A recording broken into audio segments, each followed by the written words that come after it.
Good evening to all our friends, relatives, brothers and sisters at home, cousins, school pass. Good evening to you, Hoyenand. Good to have you with us tonight. And Abanye, welcome. Leperile, Nkulunkulu alibusise. Mudumela mbagaitsu. So good to be with you again tonight.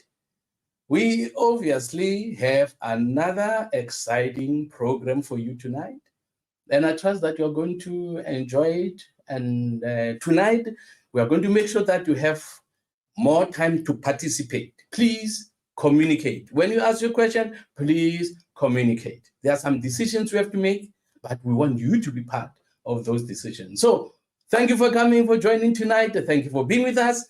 As always, I'm not alone. I'm with my co-pilot, the DP, the popular, well-loved DP.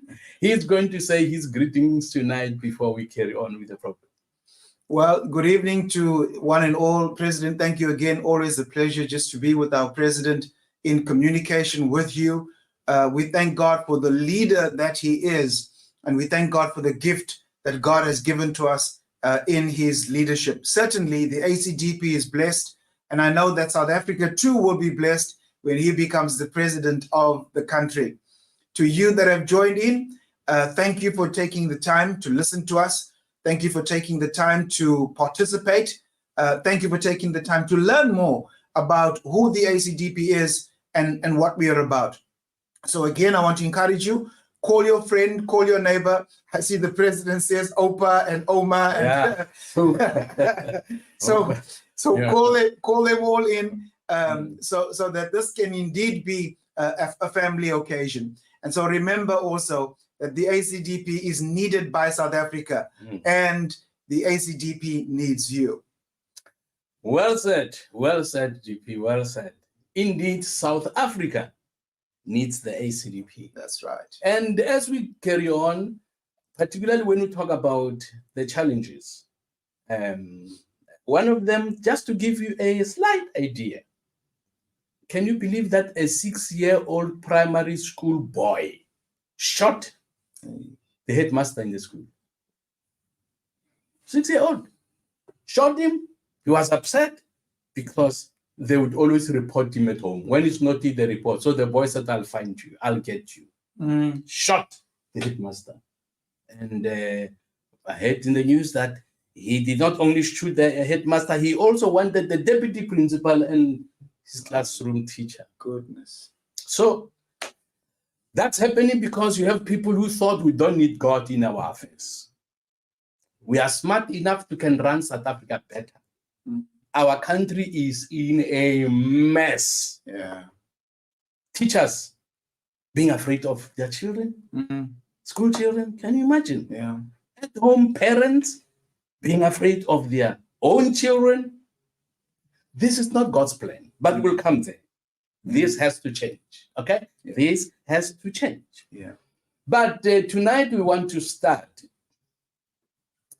with a professor that's becoming one of our favorites, if not the favorite, because of the quality materials he has.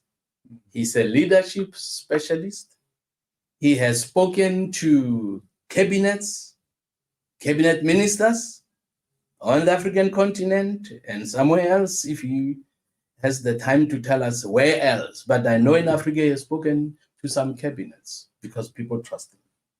Now, the interesting that happened lately, he was asked by his university to prepare a paper on the Israel-Palestinian question. The university said to him, we want a well-researched, well-documented input. From you, Mr. Professor, we know you are a good researcher. So he gave them a paper. He told me he spoke for about an hour, gave them the paper. They saw the references. Some of them checked quickly whether the references were true or not. They found confirmation. And then he said, any question? No question. Students, no questions. Lecturers, no questions. Professors were there, no questions. Why? Because of evidence. So being people who support Israel, we need to have information. Some people are attacking us.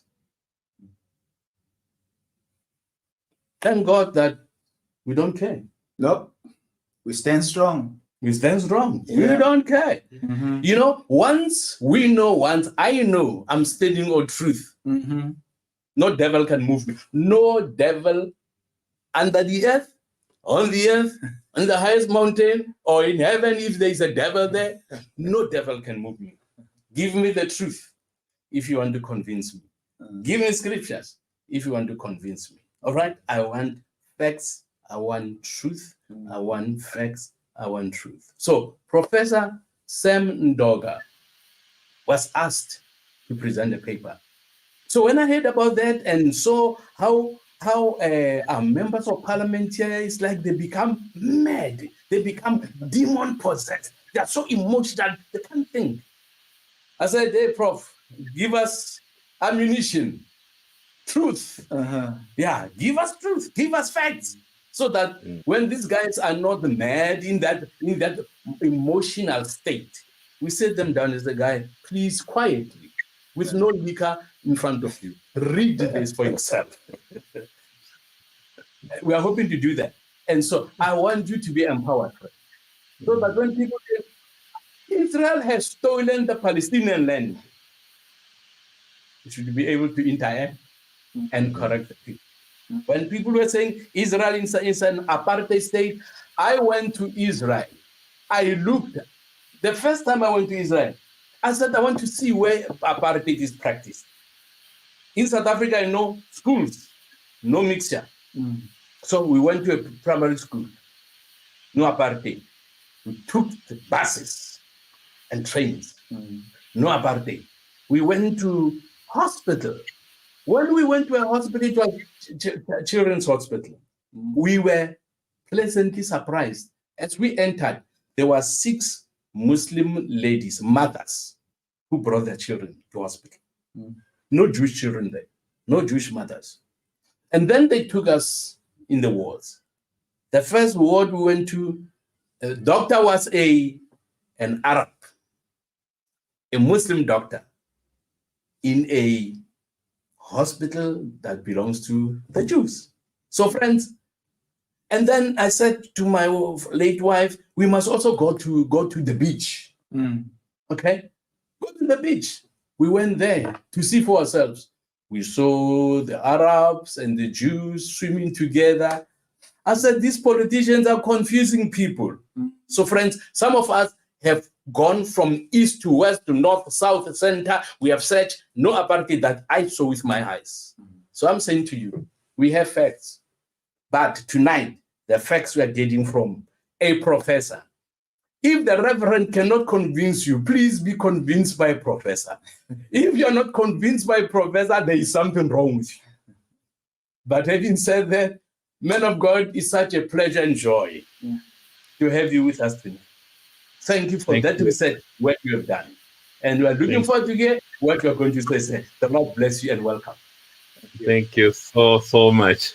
Thank you for that special introduction and welcome. I certainly am excited to be sharing my perspectives with you, and so that this will truly help and aid us on the way forward. So let me just go into my slide presentation, which really looks at the origins of Palestine.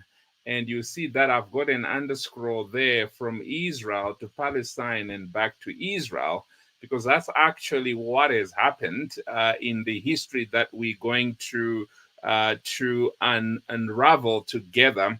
And if there are any points that are a little bit academic, please excuse me, because the presentation was originally presented to people who are in that field. I've watered down some of the things, But if it's too complex for you in certain points, please feel free to ask for clarity. But I'll do the best I can to make sure that you grasp what we are going to be talking about. But in order to really present a case for what we as believers stand for, I had to begin with the reliability of the Bible as a source of historical information. Why that is important is, if we cannot establish the Bible as a reliable historical source of information, people say and dismiss it as being religious. So we need to actually demonstrate scientifically that the Bible itself is a document that can be used to verify information, so that if our antagonists are speaking against us, they've no leg to stand on. So if you look at how texts are determined for reliability, we use what is called documentary evidence, where we look at manuscripts available for you to be able to determine that this particular source is reliable. Remember, in ancient times, these documents were handwritten. So the more manuscripts you have, the more reliable the document is. Now, one of the ancient documents is works by Homer, of which 1,000 manuscripts are put together for all his works, by the way, exist. And of that, you have about 300 manuscripts of one of his accounts called the Iliad. So now, with only 300 manuscripts, it's considered one of the most reliable documents. Now, I compare that with the Quran because that's another document that we might need to compare with.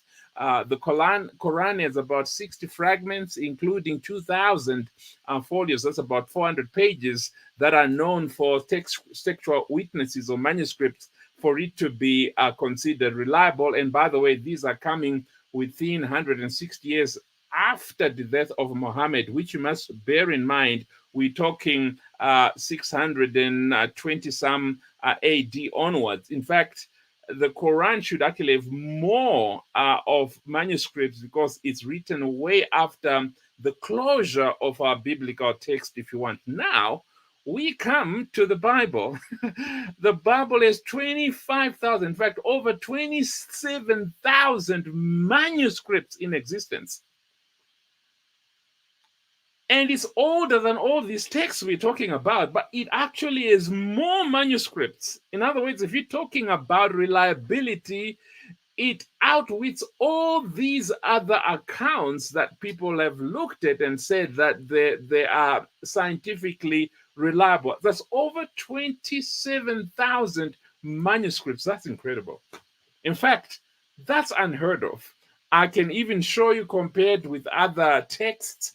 If you look at this, where you'll find that the next closest, if we use 25,000 as a standard, you'll see Homer's Iliad is only 1,000.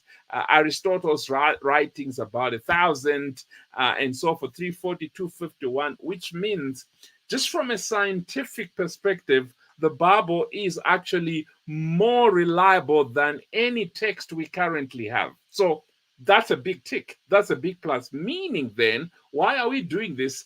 The Bible then provides historically accurate information about people, about events, about places. Because why?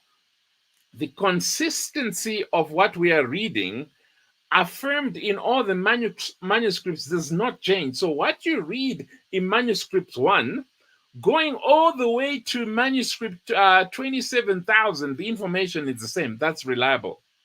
Second thing is, there is authentic secular composition, what we normally call extra biblical material, that corroborate its accounts. In other words, what you read in the Bible is testified in other accounts that were written about the same time. So there's no conflict between what the Bible is saying and what these other accounts are saying. It is truly a reliable form of information. And the third thing is, archaeology continues to affirm the historicity especially when you look at some of the accounts that have been dismissed as being a fable, because some of the stories in your Bible are just too miraculous, too supernatural, and people tend to say, we don't know if this really happened.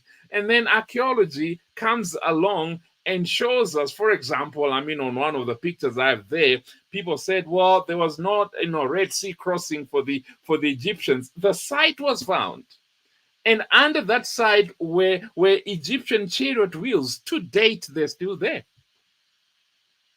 No questions asked anymore when you see what God actually did. And I can show you more pictures. Remember the split rock where the children of Israel needed water during the wilderness encounters? That rock is there, exactly in the location that our Bible said it's there. You find it.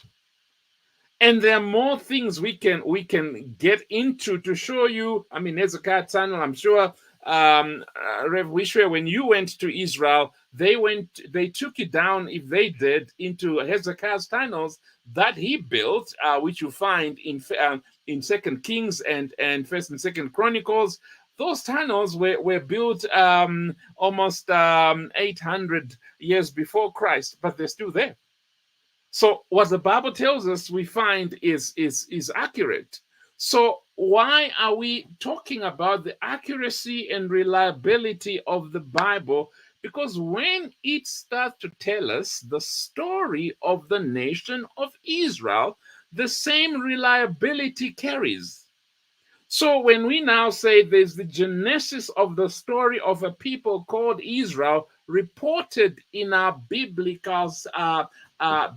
account, where our thesis is really Jews are the indigenous people of the land of Israel by virtue of divine providence, that has to be accepted as fact. Why? That's what the Bible says. Now, if the Bible is the most reliable book we have, we can't argue about this actually. We shouldn't even be having a debate about to whom does this land belong, because the Bible itself clearly demonstrates that God gave the people of Israel this land. Genesis 15, 18 through 21. On the same day, the Lord made a covenant with Abraham, saying to him, to you and your descendants I've given this land, from the river of Egypt, which is the great river now, to the river Euphrates, which is on the northern part, close to the present day Iran, Iraq, and then it says the land of the Kenites, the Kenizzites, the Kadmonites, the Hittites, the Perizzites, Rephaim, Amorites, the Canaanites, the Girgashites, and the Jebusites. Now, this is interesting. God says, this is the land I'm giving to you. Now, in those days, just like you talk about modern day America. Now, America, as you know, is a land of immigrants. The way land was given to any people, there was an indigenous people there, the Indians, as you know, and the British who wanted their own separate kingdom, then established America on the principles that they wanted. If they conquered the lands and became the new owners, that's precisely the same principle at play here, except this is a divine designation. So there is nothing wrong about what's going on here. What we need to see, though, which we don't quite appreciate many times, is the vastness of the land the Lord gave them. You can see it actually starts from Africa and covers almost the entirety of what you might call the Middle East today. All the way north, touching part of what today you might call Turkey. It's a huge, vast kingdom that God gives them. And even at the culmination of the greatness of this kingdom, under the King David, that area now that's in red, that's all they were able to claim. And even now, is slightly smaller than what we are seeing in this picture. So if I can even go ahead of myself and say, when people now say the land of Palestine has been reduced, oh, no, friends, can I go back and show you? That's what God gave them. This is what they currently have. So it's not a debate about what it is. It's we should actually be saying, why don't they have as much as God gave them? That should be the debate right now. So that said, then we then need to make a very important distinction, at least for where we sit and where we're going today, bearing in mind you're going to have people who are believers and people who are not believers, and so we need to make a distinction between a nation and a state. A nation is always a group of people with a common language, history, culture, and usually geographic territory, which remains forever. So that's a nation. So regardless of what happens, that's how you would describe or define a nation. And so when we're talking about Israel, that's the sense in which we need to define and describe them. It's a group of people that God raised, and their identity and who they are will never change. Never changes. Now, a state is in association with people characterized by formal institutions of government, which will include territorial boundaries, sovereignty. So it's more a political identity of the people. Now, that may change from time to time. So when we're talking about Israel, we need to have a very clear distinction in our minds that when we say we are standing with Israel, the consistent thing we are affirming is the nation. The nation. Because that is what God established. The state of Israel, the political jurisdiction, will change. It's under the prime ministership of Benjamin Netanyahu right now. 2-3 years from now, it may not be the same person. So we're not necessarily standing with the state. What we are standing with is the nation. That's an important distinction for us to make, so that when the state makes certain decisions that even us as a people are not in agreement with, we will still stand with the nation of Israel. We may not be standing with the state of Israel.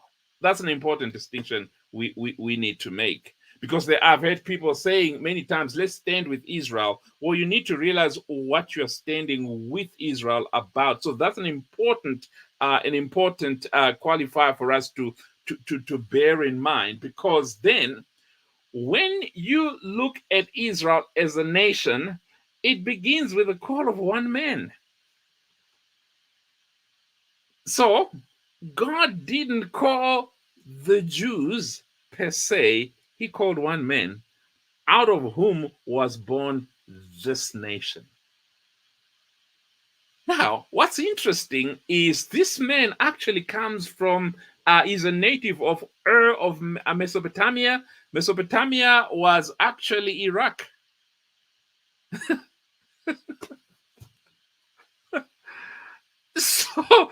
So that means actually we are standing with a man who was an indigenous of Iraq. That's where he came from. But through that one man, God raises a completely new nation that we are now going to be standing with. So you'll see the birth of Isaac, because this man didn't have children, and God in his own ways, he doesn't choose a guy who has many children already. He actually chooses a guy who has no children. Why? He wants to do it his way. He wanted to do it his way. And that one man has 2 sons. Of the 2 sons, God only chooses to work with one.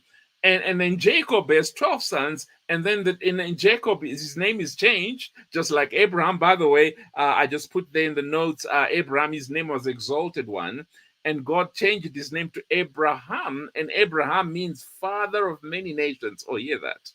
Father of many nations. So it was already in the DNA plan of God that Abraham's nation was not going to be confined to him and his people alone, but would culminate in the accumulation of nations of the world. That's why we stand with the nation, because our progenitor is Abraham, who was not chosen necessarily for the Jews or for Israel, but he was chosen so that through him he would be father of many nations.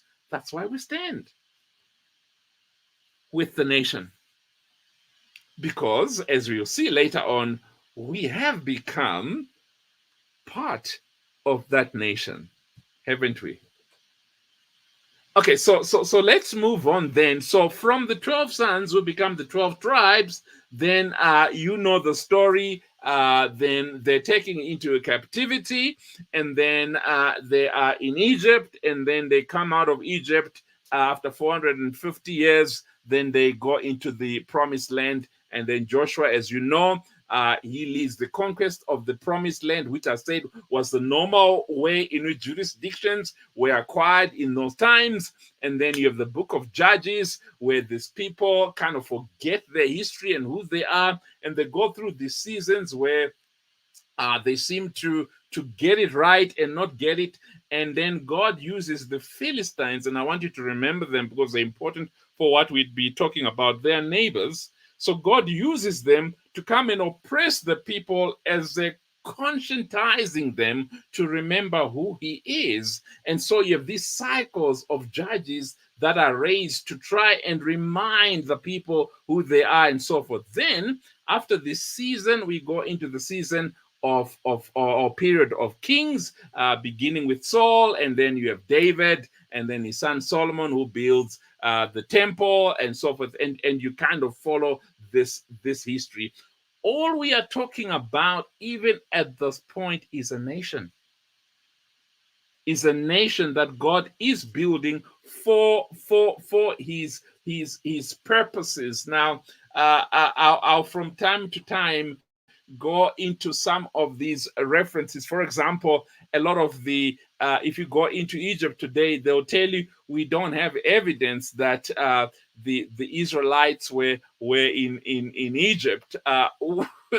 Then archaeology give us a gift of a stela that will actually make reference to Israel. And so here's another one known as the famine stela, which actually even describes the 7 years of plenty and the 7 years of little, confirming the story of Joseph. So again, to tell you that this history is not a figment of anyone's imagination. It's authenticated right throughout. So to make this point, there is not a single archaeological finding that has disputed the biblical record, thus affirming once again the reliability of the Bible as a source of historical information. That's the point we want to establish as we are giving this history, because people come and say, oh, but that's all religious stuff. No, it's not religious stuff. These are actual events that God lines up as he chooses his own way in the making of this nation that we now call Israel. And so Israel and the nations is again what God had in mind, because remember Genesis 12, 1-3 says, now the Lord says to Abram, go from your country, from your kindred, from your father's house to the land I'll show you. And says, I'll make you a great nation, and I'll bless those who bless you, and I'll curse those who curse you, and so forth. And he says, why is that? Because he says, in you all the families of the earth will be blessed. Underscore that line. In you. So the nation that God is founding is intended to be a blessing to all the nations of the earth. That's why we stand. That's why we stand.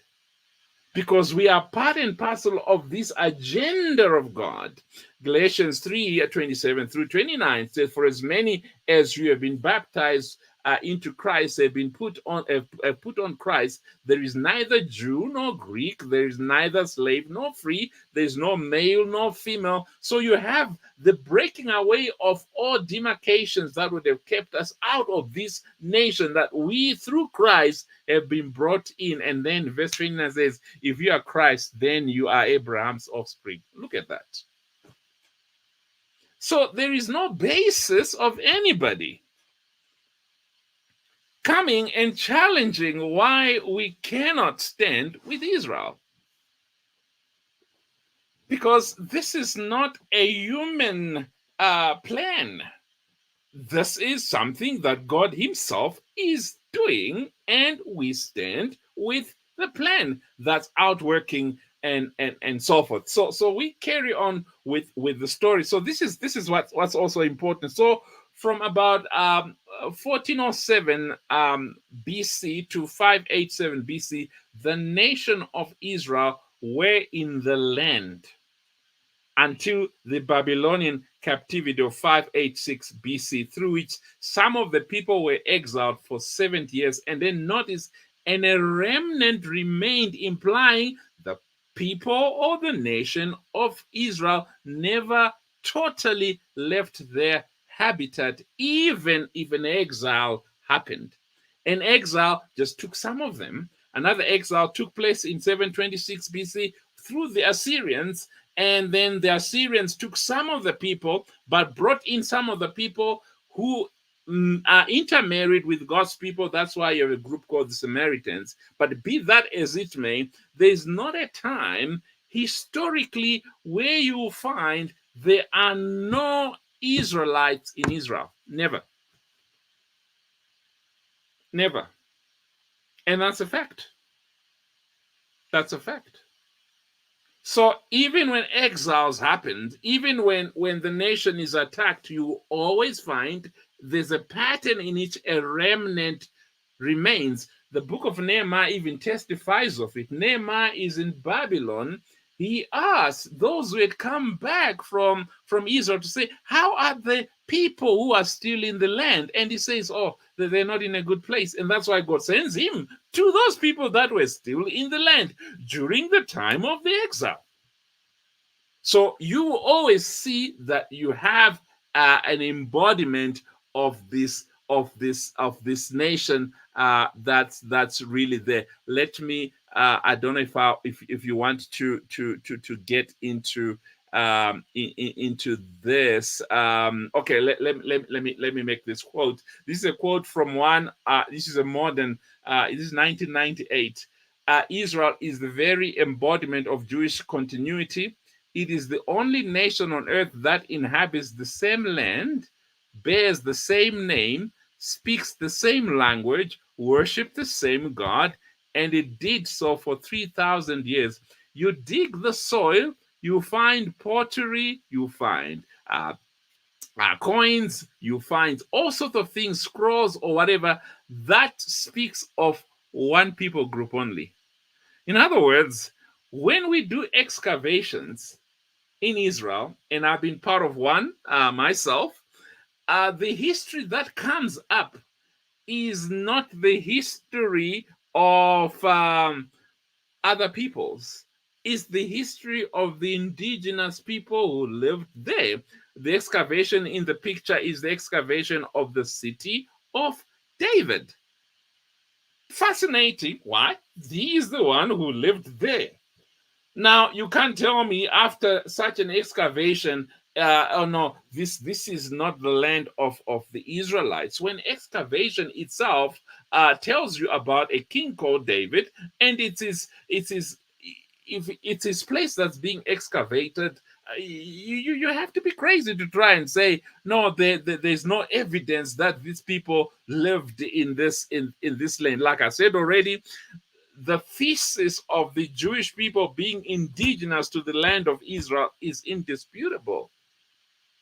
Here's another stela, which sheds light on the history of the city of Dan. Now, what's important about this little stela is it's one of the few that actually mention the descendants of the house of David by name, meaning the kings that we read after Solomon, who were referred to as the house of David, existed, and there was a war that took place that's being referenced on this particular stone that was discovered through one of the excavations and so forth. What are we trying to establish? Same story. They are the people of the land. If you dig anything, it doesn't surprise you, and then you find a South African stone, talking about South Africa. No, you're going to find something about Israel. In Israel. That's what all of this is doing. This is what's fascinating. I don't have time to get into this, but in my lecture I did. These are over 3,000 seals that were found in Israel itself when they were doing these seals, these excavations. Now, a seal was a stamp that was used to authenticate a document. So remember, in the book of Jeremiah, he's asked to buy a piece of land, the land of Anatoth. Now, the seal that would have been used was the seal of Baruch, because he was his scribe. And the seal of Baruch was found amongst these ones. In fact, a majority of the seals that are found relate to individuals that are mentioned by Jeremiah in his prophecy, meaning once again that this is not a figment of our imagination, and nobody put those seals where they found in these different localities. They actually tell you that what Jeremiah was talking about. And by the way, remember, he buys the field of Anatoth. Now, the field of Anatoth was a prophetic statement to say that if they're taken out into exile, they'll come back to the land. As if God has a very good sense of humor, he made one of his prophets buy land. Because why? He says, after you come back, this will be a testimony that you lived there. They come back, they don't discover his seal. And now one of the biggest things that's going to happen in archaeology, I believe it will, is those 2 jars of the title deeds are probably going to be discovered, because the excavations taking place within the vicinity of where Jeremiah might have hidden them. And that will be a title deed to the Israelites that the land belongs to them. What an amazing God he is, that even the detail of specific things like that he gave to the prophets to do. Can you believe that? So nobody can now come today and say, these people were not even in the land when we occupied. Well, we'll get there. We'll get there in a moment. So that established, what are the origins then of Palestine? Because somebody was sitting here and say, you just convinced us that Israel is Israel and it belongs to the Jews. So what are the origins of Palestine? So let me just give 5 you minutes left, Prof. Thank you. 5 minutes left. Absolutely. Origins of Palestine, it is generally accepted that the word Palestina is derived from the land of the Philistines. So that's interesting. So Palestine never referred to the land of Israel at all historically. Palestine was the land of the Philistines. Now we'll go to Josephus, who is one of the historians. I've got his book right here, and he affirms that there's no record that Palestine referred to Israel. And you can go into the Septuagint, which translated the Old Testament into Greek, which was the spoken language of the time, and they translate Israel as Israel and Philistine as Philistine. There is no occurrence in our biblical text of referring to the land of Israel as Palestine at all. In fact, in the New Testament, the word Palestine does not even occur. So if we're arguing that this is the most reliable source of information and the most reliable source of information is saying what you're talking about does not exist, we have no choice but to endorse what it actually says. So where does this word Palestine actually comes from? Well, there are a series of wars that Israel fights. Remember, if I can just jump ahead of myself, how did this name come about? So since 586 BC until 1947, what you need to know is Israel has been conquered by over 10 different empires who would mostly exile the people or try to exterminate them, but always a remnant remains. Now, one of those conquerors was actually the Romans. When the Romans conquered Israel, what they did, because there were rebellions against them, series of them, when they realized that these people are not going to give up, one of the ways in which they tried to disillusion them was to call them Philistines, which in the Latin language which the Romans spoke was now Palestina. So when they changed the name of Israel to Palestine in 135 AD, because they'd conquered the land, that became the reference for both whoever lived in the land at that time. Remember, there are several other conquests that have taken place until the Romans come into place.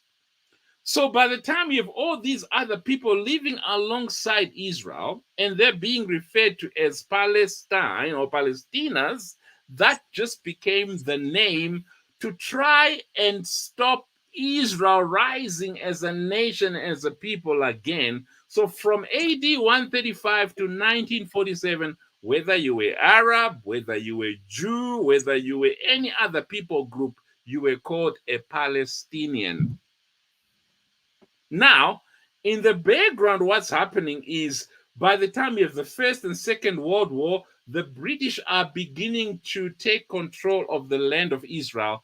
They are the ones that actually say, we need to give back Israel to its original owners. Now, what's fascinating is even at this time, where most of the Jews have been scattered and gone into diaspora because of all these different conquests. Remember, they're killing people, they're dispersing people, they're going into different parts of the world and so forth.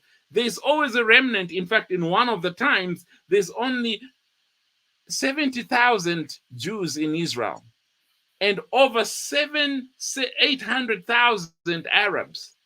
But the land is never referred to as being of Arabic origin. It's still, in fact, anybody else is referred to as non-Jew. In other words, even when they're a minority in the land, they're still recognized as the indigenous people of the land. So, what does this mean? Palestine is not a name of the land. In fact, it was an imposition by the Romans. And then in 1948, which we'll talk about another time, then the state of Israel fights for independence. And then you now have the state of Israel from 1948 to date who take over the control of the land. So this idea that Israel is taking Palestine away is a misnomer. It doesn't exist, because in 1947, Jews, Arabs, or non-Jews, they carried the same passport, Palestinian passport. But from 1948 going forward, you had to carry the passport of Israel. So that is fact. Thank you, sir. Thank you very much, sir. Greatly appreciate your input. Yeah. Very interesting. Very interesting. We unfortunately are running behind schedule.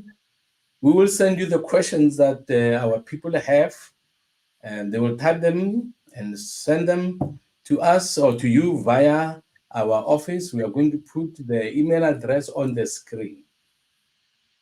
Now, what we need to look into now, thank you very much. Email your questions to info@acdp.org.za.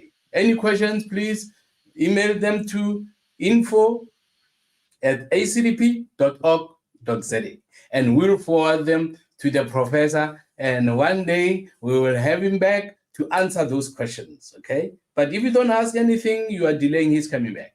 But we need to ensure that we all understand well, that will not be confused by people who are saying, hey, Israel is taking Palestinian land. Okay, we are maturing. We are getting older. We are becoming smarter. We are not just going to believe those lies anymore. So, Prof, thank you very much, sir. We are coming to our next item. Our next item has to do with Christian parties. Christian parties. I'm waiting for a picture to be placed on the screen because we have an organization called Time to Rise. When Time to Rise was started, it was attracting many people because it was not about politics. They were saying they are not a political party. Some even said they will never be a political party. Okay? But some people continue to question, man, this language, these people are preparing. There was an element of deception. And because the people who said we will not, some of their leaders started a political party. And obviously because we were assured it will not happen. We suspected, and some of them, even including the leader, he said, we will not. Now he became one. So now that they're a political party, they said, no, ons moet saamwerk. Let's work together. Let's work for unity. Let's work together. So they were saying ACDP does not want to cooperate with us. ACDP does not want to unity among Christians. It's important to have unity before the elections. We must stand as one before the elections. Now, obviously, the picture is not coming forth. I wanted to show you the picture, and I also want to show you the last meeting that our deputy president attended on our behalf, how many parties were there, who all call themselves Christian. And then they say, they're telling everybody, no, even the ACDP is supporting us. So I have much I'm going to say, but I want the DP to tell us his experience and what he's feeling inside. You know, when you walk with the Lord, there are times when you feel scratchy inside. Scratchy. You know, it's as we get something is wrong, but you can't put your finger on it. There's no peace inside. You know, there's just that question mark. Lord, what is happening? What is happening? So after his introduction, an explanation of what happened, and I hope that our pictures will appear so that we can show you what happened in the last meeting. Then we are going to ask you questions. But before we go far, DP, please tell us. Thank you, sir. So our engagement with Time to Rise goes way back.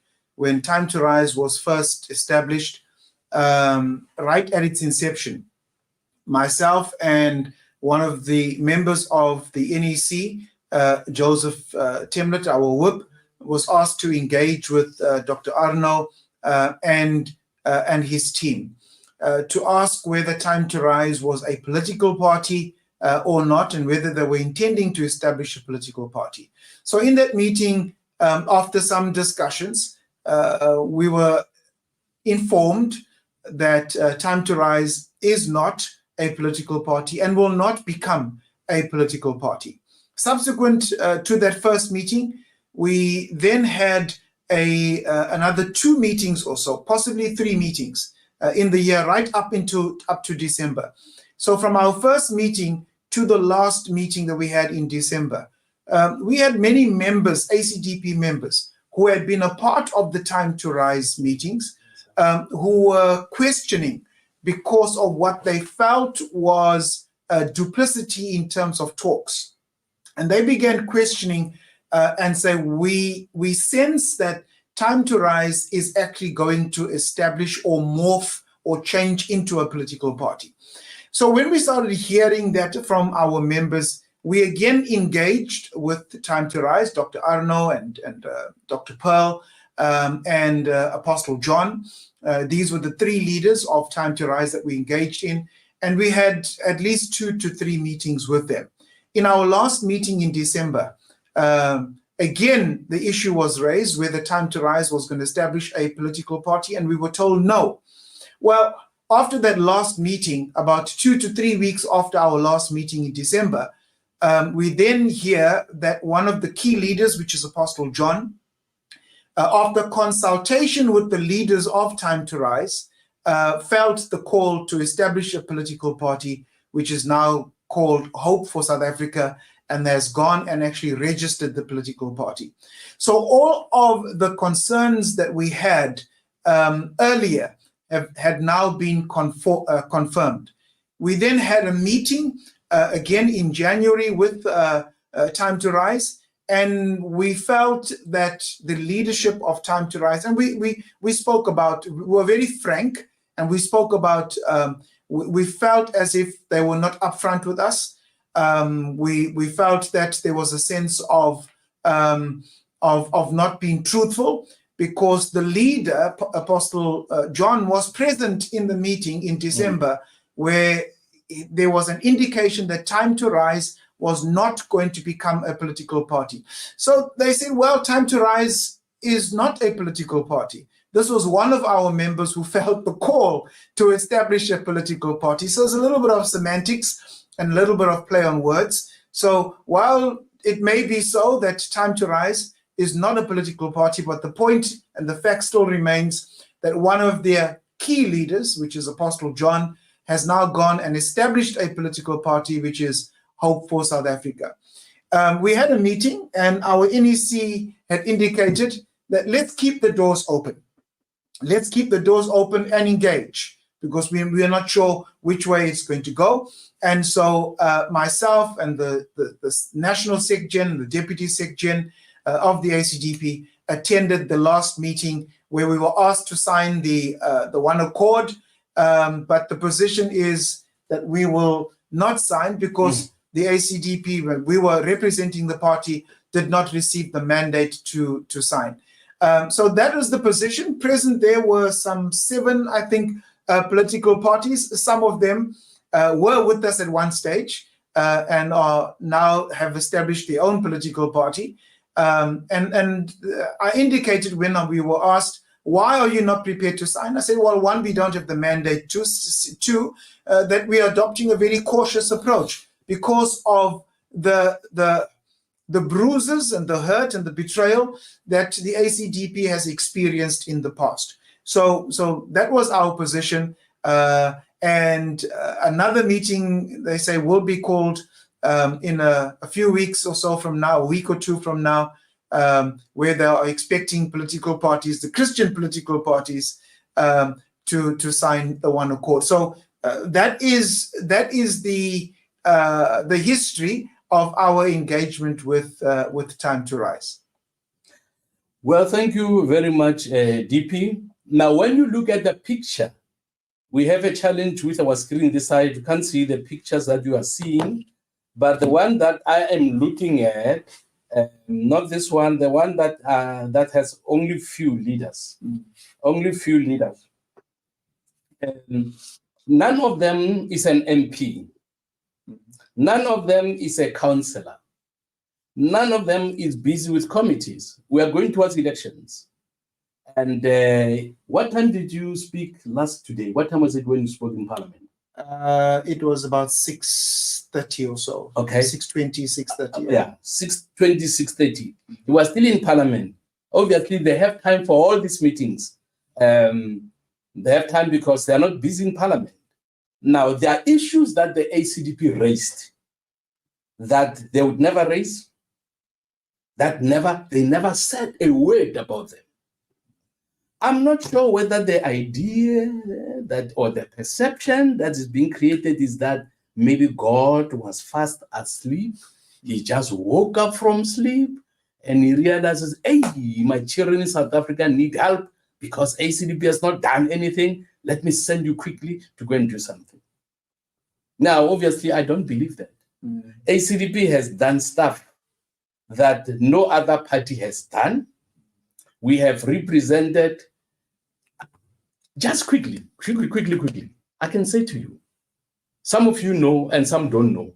And those who don't know, please ask questions. When there is time, we'll tell you more. Do you know if there was no ACDP, no reverend would have been in politics? You would not have had even Chief Justice Muhwe. Chief Justice got his position because of the work of the ACDP. Pastors and churches still meet in the classrooms because of the work of the ACDP in Parliament. Those who say ACDP is doing nothing, hey, tell them. You are say Chief Justice Muhwe. He was a chief justice because of the work of the ACDP. If you want the details, I'll make time. We'll give you the details. You see people pitching up tents, they have gospel meetings, people getting saved. It would not have been possible if it was not for the work of the ACDP. And do you know that today all of us would have been vaccinated by force if it was not the ACDP? I challenged the president in Parliament about mandatory vaccinations. ACDP stopped it. All your children would have been vaccinated if it was not the ACDP. Ladies and gentlemen, there's much that we have done for this country. Your president Ramaphosa has said, we want to push the New World Order. These people still have to pronounce themselves, their position on the New World Order.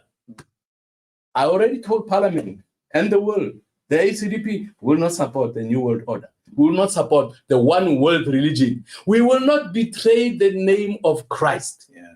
Jesus said in John 14, verse 6, I am the way, the truth, and the life. No one comes to the Father except by me. Okay, that's what Jesus said. All right, so he has no equal, while others are saying, we are tolerant. We are tolerant. Jesus said, I am the way, the truth, and the life. Yeah. All right. Our salvation is in Christ. Yeah. And in Christ alone. Yeah. Okay. Now, Joseph Temlet is asking the question. Please explain how the Christian vote can be split by all these different Christian parties due to the proportional voting system. Well, I think what we need to understand is that in order to obtain a seat at Parliament, you require some 40 to 50,000 votes, depending on the voter turnout. So if you have all of the different political parties professing to be Christian and representing the Christian vote, and you have, for example, the ACDP that could, let's say, become the majority party, but we needed that majority party by another 50,000 votes. But those 50,000 votes then become split. Christian Party A gets 10,000 votes. Christian Party B gets 5,000 votes. Christian Party C gets 20,000 votes. And just short of the threshold of the 50,000 that is required, then what essentially happens is that you lose that particular seat. And in essence, the party that has the higher fraction or the higher decimal, that will be the political party that will then get that particular seat. So what could actually, in essence, happen is that the Christian vote could be divided rather than being consolidated behind the ACDP. Okay, friends, what these many parties are doing, they are not encouraging Christians to fight for a godly government. They're not doing that. They are denying us that opportunity. From the beginning, ACDP has been saying godly governance, godly governance. We want a godly government. Now, they'll say, okay, let's work together. Bring other political but Christian. The fact is, when it's time to vote, they will be voting for their different political parties. And he says, as he says, the number that is meant to go to Christian vote will be split. So our people must vote wakker. They must wake up. I can say what I'm feeling is that we are going to say, gentlemen, thank you for inviting us, but we are not going to be part of this one voice, what? One accord. One accord. Okay, one accord. Now, what I owe you, what I will still tell you, is what happened with Christian consensus and one accord. There is a parallel there that I want you to understand. But you want to hear what you think. You think, stay there, stay there. Be part of one accord. I promise you, those votes are not going to be brought together. So it's better to tell the people, vote for people who for 30 years, 30 years, not violated scriptures. Rather than bringing a new person you don't know. You know that many Christians are backsliding in politics. Many Christians are backsliding. And it was one of the reasons why I hated politics. I said, a man who loves Christ like myself, I don't want to compromise. I don't want politics to take me off the rail. Christians are backsliding. Christians are compromising. But ACDP is a different story. Yeah. Okay. We have proved it. For 30 years, we have stood and represented biblical principles. Yeah. So if you want salvation for South Africa, only in Christ. And if you search the scriptures carefully, Christ does not want to work with Baal or with another person, or even with the ancestors. He does not want to. That's why in John 14:6, he said he's the only one. Yeah. So ACDP believes that Jesus is the answer. Now, I know they can also say they also believe Jesus is the answer. I want to hear their position on Freemasonry. I want to hear their position on ancestral worship. I want to hear their position on the New World Order. Let's talk. But next week, we'll give you the conclusion. Because Monday, the NEC will be meeting, making a final decision. And Tuesday night, come and hear what the NEC has said. But we want to include you in this discussion. Please send your comments to info@acdp.org.za. You want our gentleman, our representative, our DP to continue there, or should he start campaigning, give him the mandate? I think that's why I've not been attending this. I attended the Christian consensus, but I saw no. That's it's what Rebieriso. That's it's what Rebieriso. So I said, please go, and he gladly accepted. And he has given a good report, but now next week we'll be telling you what is the ACDP's position. I'll be very direct, we'll be very direct, and we are going to say, nobody will doubt what you are saying, whether we are still going ahead with them, giving them more time, or whether we are saying no more. Get the answers next week. So from me, seek the mind of the Lord. Seek the mind of the Lord. Okay? And if you claim God spoke to you, tell us how all these votes from all Christians going to different political parties, how they are going to help give us seats. Okay, come with that. If you feel the Lord is saying, ask, how are all these things? He gets 10,000, as he said, 5,000. How is that going to give if they say minimum is 50 and you cannot add those seats together? Anybody who says you can add those seats together is lying to you. You can't add them. All right? So we'll hear from you next week. The Lord bless you. From my side, it was nice having you with us. Please talk to us. Talk to us.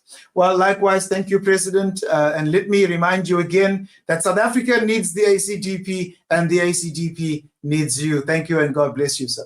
Thank you. God bless you. Bless you.